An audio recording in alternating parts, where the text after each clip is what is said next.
Thanks for being with us here on World News on CNN. It is not a Romanian phenomenon. The consolidation of the democratic evolution of our society.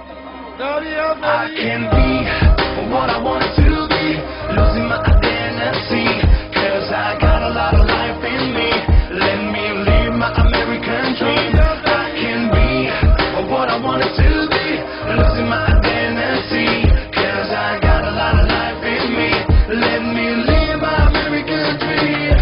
McDonald's, Michael, Notorious B.I.G., George Bush, Coca-Cola și MTV, Hollywood, Mike Tyson, Irak, 11 septembrie, ce dezastru, păcat, FBI, CIA, hamburger, hot dog, Bill Gates, Windows, Microsoft. Acum nu te mai duci la muncă, te duci la job. Mai de mult ziceai Adidas la picioare de corp. Chillman, Janet English, no. Nu mai avem cartiere nașpa, avem ghetto. Rapperii au flow, sunt underground, yo. Totul este cool, nimic nu e mișto. Femeile o arăt glam, bărbații mai mult lemn. Nu ar mereu pe whisky și fac o Superman. Trebuie să fii în trend, altfel nu e de glumă. Is this the life? Nu sună așa bine în română. What I wanted to be, losing my identity, cause I got a lot of life in me. Let me live my American dream.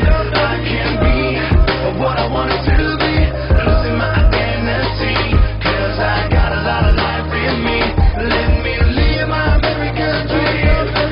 Nadia Comăneci, Siriac, Ceaușescu, Hagi, Dracula și cam atât știu restul. Băgăm kebab, dar formă merge la fitness. Noi bai, oricum totul e invers. Televiziunile fac rating, avem DJ. Vorbim engleză de când ne naștem voi. Copiii nu mai vor să fie Jackie Chan, se joacă Counter-Strike și vor să fie star. La casa de discuri mi se vorbește de sound. Trebuie să fie mai catchy, fă ceva ce tu fac. Dacă nu-i gen aia, atunci nu are airplay. De parcă am câștigat dolari și nu în lei grey. Undeva în Balcan sună manele. Păi mai de mult aici era Turcia, mai bere. Sunt contestat că încerc să fiu original, că pun ceva de la noi în reposat din Călăjan. Tovarăș flow, acum se zice bro. Avem iepuraș playboy care dau din popo. O ardem VIP, dar totul este gri. Când ne mai fac o vizită, frații din FMI, un fel de MAI.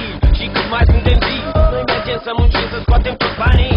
Dacă cineva descoperă ceva, cercetătorii vin clar din America. I can be what I wanted to be, losing my identity, cause I got a lot of life in me. Let me live my American dream.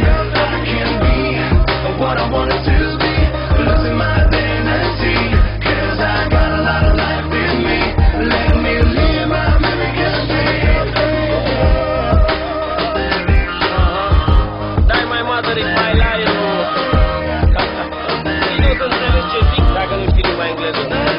I can be what I wanted to be, losing my identity, cause I got a lot of life in me. Let me live